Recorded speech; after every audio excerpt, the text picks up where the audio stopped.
et fait le choix d'un bouquet d'œillets blancs. Puis il s'en va portant sa blanche gerbe, mais il rencontre un groupe d'ouvriers. Et alors cette femme, elle est très intéressante puisqu'elle était surtout amoureuse de son public. Et ce qui nous plaît beaucoup dans ce projet, c'est que c'est une chose authentique. Voilà, c'est une expérience authentique, une espèce d'immersion dans un monde qui a un peu disparu. Que celle qui n'a pas aussi connu ceci ose venir la première me jeter la bière.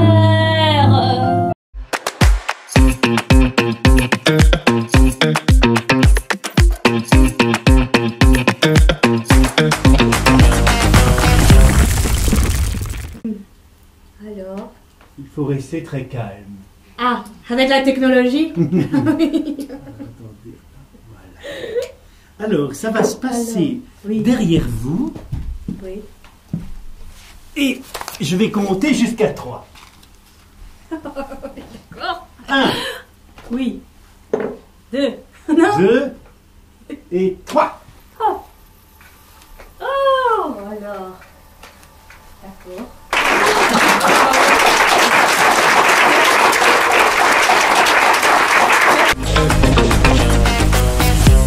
Alors, moi je suis italien, je ne connaissais pas cette chanteuse, donc je suis très content de l'avoir connue et les interprètes étaient fantastiques. Et j'ai bien aimé cette comédie. C'était émotionnant. C'était une pièce assez exceptionnelle. Moi personnellement, j'avais en plus un grand-père toulonnais, donc ça m'a vraiment replacé dans mon enfance. Ça m'a vraiment beaucoup parlé. Ça fait voyager dans le temps. J'ai beaucoup aimé, c'est une pièce qui est très vivante. Les comédiens sont top, donnent beaucoup d'énergie sur scène. Il y a beaucoup de... Voilà, on voyage dans le sud, on voyage à travers aussi les époques et toute cette ambiance des théâtres à cette époque-là. Donc c'était vraiment très chouette et je recommande à tout le monde d'aller voir cette pièce au guichet Montparnasse. Que celle qui n'a pas aussi connu ceci ose venir la première me jeter la bière. En avoir un dans la peau, c'est le pire des mots, mais c'est connaître l'amour sous son vrai jour.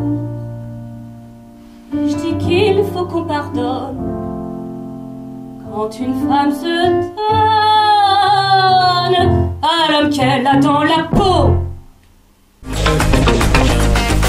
Bonjour, je m'appelle Jean-Christophe Borne. Bonjour, je m'appelle Guillemette Lefebvre et nous jouons dans la pièce Qui êtes-vous, André Turcy? Est-ce qu'il n'y avait pas, comme c'est le cas maintenant, des chansons qui vous appartenaient? Le grand succès d'André Turcy. Oh si, oh si. Alors, quelles étaient ces chansons? Ah, mais ces chansons, c'était... Oh, les moments de la cloche. Voilà. Pourquoi je t'ai quitté, enfin, je me rappelle plus maintenant, vous savez. Oh, c'est mon homme. Oh, des choses comme ça que j'entendais chanter Miss Tinguette, bah, je la reprenais moi. Parce que je ne créais pas tout, hein. Je chantais du comique, je chantais tout. Alors, moi je joue le rôle de Monsieur de Bris, qui est un journaliste amoureux du music-hall, et particulièrement du music-hall marseillais. Et je vais venir dans la maison d'une artiste remarquable des années 20, 30. L'histoire se passe dans les années, on ne sait pas trop, 50, peut-être 60, on ne sait pas. En tous les cas, je suis en admiration devant cet artiste qui s'appelle André Turcy et que joue Guillemette Lefebvre. Et bien donc voilà, donc moi j'interprète André Turcy, comme tu viens de le dire, Jean-Christophe. Et j'ai la chance d'incarner cette chanteuse des années 30, qui n'était pas qu'une chanteuse, qui était une chef de troupe, qui était une femme assez importante de l'époque. Elle était passionnée, hein, elle le dit bien dans le spectacle qu'elle travaillait, elle partait en tournée 7 mois d'affilée sans s'arrêter un jour. Donc voilà, ça fait réfléchir sur aujourd'hui. Et donc voilà, je suis très heureuse de pouvoir incarner cette femme qui était chanteuse, artiste et interprète. Et alors cette femme, elle est très intéressante puisqu'elle était surtout amoureuse de son public. Et ce qui nous plaît beaucoup dans ce projet, c'est que c'est une chose authentique. Voilà, c'est une expérience authentique, une espèce d'immersion dans un monde qui a un peu disparu, mais surtout qui est quelque chose de très simple. Voilà, on est avec cette femme qui nous transmet ses émotions.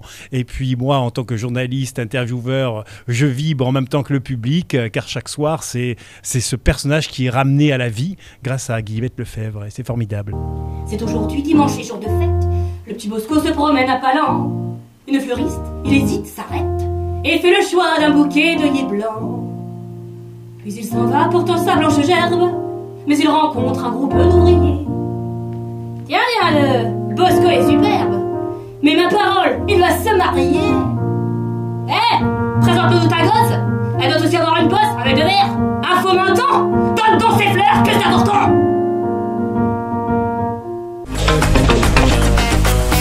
Alors, nous avons monté cette pièce déjà parce que l'année dernière, en 2024, c'était les 50 ans de la disparition d'André Turcy. Et j'habite Marseille, où je défends un peu voilà, la cause du music-hall marseillais. Et à ce moment-là, il m'est venu voilà, une apparition nocturne qui m'a dit « Il faut absolument que tu fasses ce spectacle sur moi. » Voilà, elle me tire les orteils. J'avais déjà été contacté par une autre personne qui s'appelait Gabi Delis. Peut-être les gens en 2023 sont venus nous voir dans le spectacle Gabi Delis qui était au théâtre de Passy. Voilà, je suis un petit peu, on va dire, amoureux des stars marseillaises, en tout cas régionales autour de Marseille, qui ont une aura assez internationale. Et il était important pour moi d'en parler parce que comment dire, tout ce répertoire-là est aujourd'hui un peu oublié, et c'est pourtant un répertoire qui a toute une valeur, qui a été quelque chose de très apprécié du public, pas qu'à Marseille, hein, puisque tout le public français adorait ce répertoire, un peu d'opérette, de chansons légères, et puis encore plus à Paris, dans les années 30, on adorait entendre parler de Marseille d'une manière positive et très jolie. Donc voilà, c'est ce que je défends un petit peu à travers ces personnages de femmes fortes qui aussi sont là pour être plus connus et pour défendre aussi une autre idée d'autres personnages que Joséphine Baker, qu'on adore, mais bon, voilà, on a beaucoup entendu parler toujours des mêmes. Il faut aussi aller ailleurs. Donc le public doit, voilà, s'il a la curiosité de venir découvrir qui est devant André Turcy, ben, il pourra en savoir plus sur ce personnage très généreux. Ah bah, j'ai plus rien à ajouter là, je crois que tout a été dit. Donc... Voilà, qu'est-ce que ça vous évoque ? Une raison pour laquelle je joue d'abord, c'est parce que j'ai rencontré Jean-Christophe Borne pour une autre audition il y a quelques années, et il m'a proposé de faire ce projet-là, qui m'a bien plu. Moi, je ne connaissais pas du tout André Turcy. Il m'a fait travailler 2 chansons de André Turcy et j'ai beaucoup aimé. Et, il se trouve que j'aime beaucoup ces chansons, ce répertoire-là, des années 20, années 30.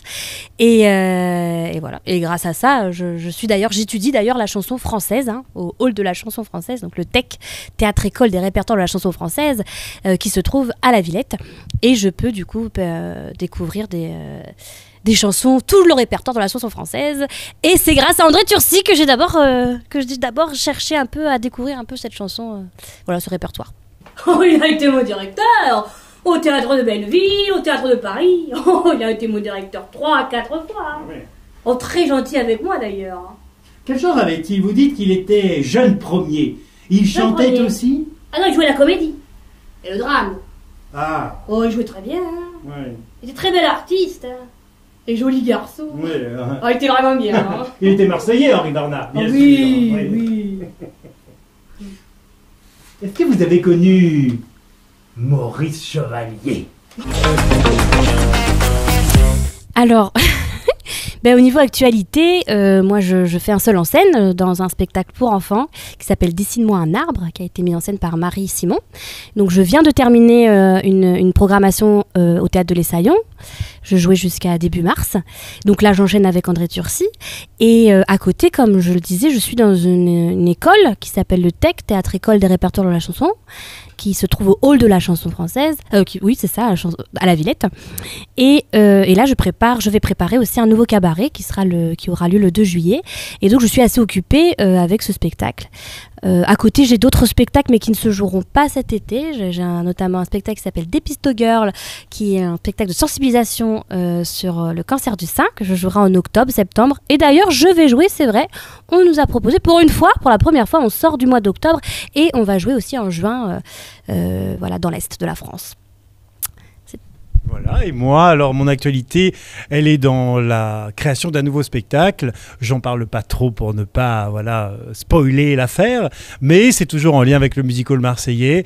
Il y a aussi en parallèle à tout ce que j'organise avec notre association, on a aussi tout un pan de diffusion et de travail autour de la mémoire de Gaby Delis. Donc voilà, ça c'est un projet qu'on a porté jusqu'en Chine et j'espère bien y retourner là en 2025-26.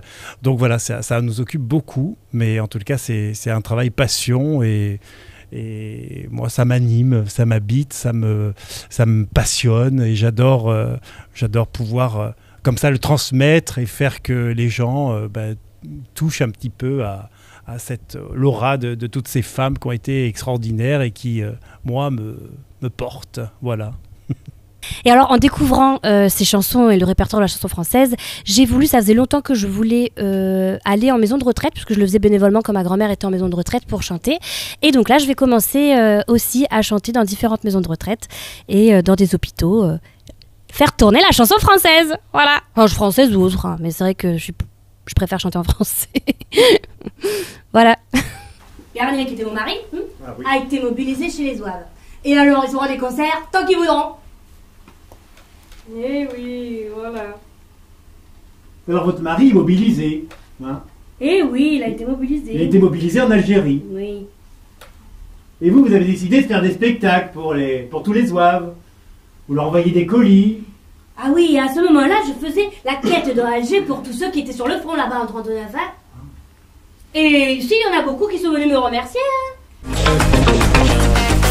Les personnes qui veulent faire ce métier, déjà que c'est super et qu'il faut s'accrocher, que ce n'est pas facile, mais en découvrant justement André Turcy qui le disait, je me répète, mais qui disait qu'elle partait en tournée 7 mois par jour sans s'arrêter un jour, je me dis oui, en fait faut s'accrocher, mais c'est toutes les époques où on a dû s'accrocher pour faire ce spectacle.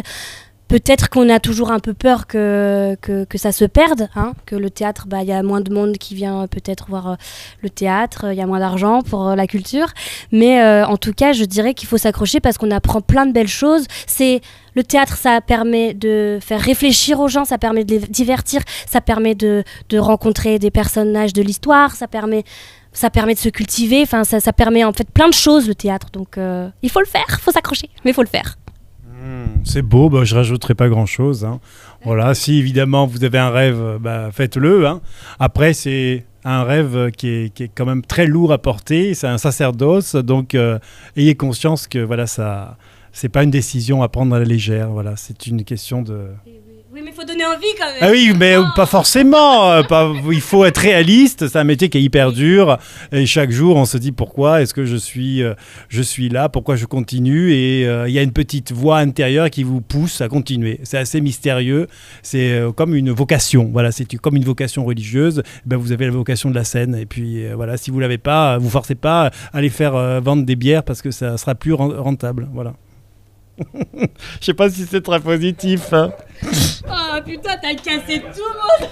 Non mais alors on va couper, on va la laisser à elle. André Turcy, vous me chanteriez la chanson extraite de l'opérette Rose de Marseille de Marc Cab. I like a song, Lady Massin, oui, c'est un cri de la martiale, oui, car nous avons mille chansons d'une gaieté sans égale. Pour danser dans les trappes, pour donner de l'entrain, je fais un nouveau refrain. C'est la chanson de Marseille, le vrai béga et frontalou.